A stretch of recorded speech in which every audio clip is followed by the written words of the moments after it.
China communist party ప్రతినిధుల బృందం, ఆ బృందానికి నాయకత్వం వహిస్తున్నటువంటి సున్ హయాన్ ఆర్ఎస్ఎస్ పార్టీ కేంద్ర కార్యాలయం ఢిల్లీలో ఉన్నటువంటి ఆ ఆఫీస్‌లో దత్తాత్రేయ హజ్బోలతో సమావేశం అయ్యి వాళ్ళు ఏం మాట్లాడుకున్నారు, ఆ ఎజెండా అనైతే ఏమీ ఎజెండా లేనట్టుగా బయటికి వార్తలొచ్చినవి కానీ, ఉన్నటువంటి అవగాహన మేరకు ఆ యొక్క వాళ్ళ మధ్య జరిగినటువంటి చర్చల నేపథ్యాన్ని గనుక చూసినట్లయితే, వాళ్ళు పర్పస్ ఏ రకంగా చెప్తున్నారంటే, ఆర్ఎస్ఎస్ చరిత్ర, సంస్థాగత నిర్మాణం, భారతదేశ సామాజిక, రాజకీయ రంగాల్లో ఆర్ఎస్ఎస్ యొక్క ఆహ్, పాత్ర మరియు ఆర్ఎస్ఎస్ యొక్క ప్రభావము ప్రభుత్వము మరియు ప్రజలపై ఏ రకంగా కలిగుందో ఆ యొక్క స్టడీ వాళ్ళు చేస్తారట కమ్యూనిస్ట్ పార్టీ చైనా దేశస్థుల యొక్క ప్రతినిధి బృందం.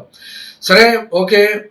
ఆ రకంగా చూసినా కూడా తెల్లార లేస్తే కమ్యూనిస్టులను తిట్టిపోయడము, కమ్యూనిస్టు కుక్కలు లాంటి భాషను వాడడం ఇప్పటి వరకు 60-70 సంవత్సరాల నుంచి భారతదేశంలో ఆర్ఎస్ఎస్కు జరుగుతున్నదే. అయినా కూడా ఇప్పటి వరకు ఈ సంబంధాల వలన ఏం ఉపయోగం అయింది అంటే, భారతదేశం యొక్క ద్వైపాక్షిక సంబంధాలలో ఇరు దేశాల పట్ల ఉన్నటువంటి విశ్వాసాన్ని మరింతగా పెంపొందించుకోవాలి అనబడేటువంటి ఉద్దేశంతో ఈ యొక్క చర్చలు జరిగినట్లుగా, ఇందుకు ఎలాంటి ఏజెండా కూడా లేదు అని ఆర్ఎస్ఎస్ వర్గాలు అక్కడ ఉన్నటువంటి విలేకరులకు మరియు ప్రెస్కు, మీడియాకు తెలియజేశాయి. అంటే ఇది మర్యాదపూర్వకమైనటువంటి సమావేశమే అని కేశవకుంజ్లో ఉన్నటువంటి ఆర్ఎస్ఎస్ కార్యాలయంలో ఈ యొక్క డెలిగేషన్ మీటింగ్ జరిగింది.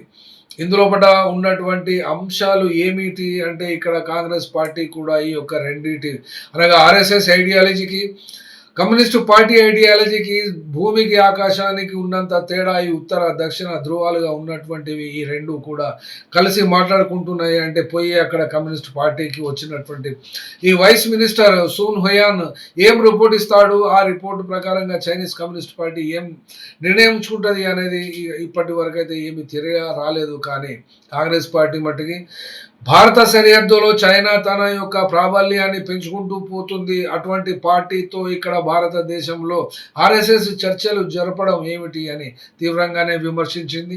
ఒక రకంగా చెప్పాలంటే, భారతదేశంలో రాజకీయాలకు సంబంధించి రాజకీయ అవగాహన కలిగి ఉన్నటువంటి వాళ్లకు ఈ ఆర్ఎస్ఎస్ ఆఫీసులో చైనా కమ్యూనిస్ట్ పార్టీ అందునప్పట వచ్చి కలవడం అనేది విశేషమైందే, చెప్పుకోదగిందే. మరి దీనివల్ల ఫలితం ఏ రకంగా ఉంటుంది, ఏ రకమైనటువంటి ద్వైపాక్షిక సంబంధాలు కలిగి ఉంటారు, చైనీస్ యొక్క ఆధిపత్యాన్ని భరించడమే భారతదేశం యొక్క మోడీ ప్రభుత్వం యొక్క అర్థమా, లేకుంటే ఆ పాలసీ అనేది ఇప్పటి వరకు అదే రకంగానే అర్థమవుతుంది.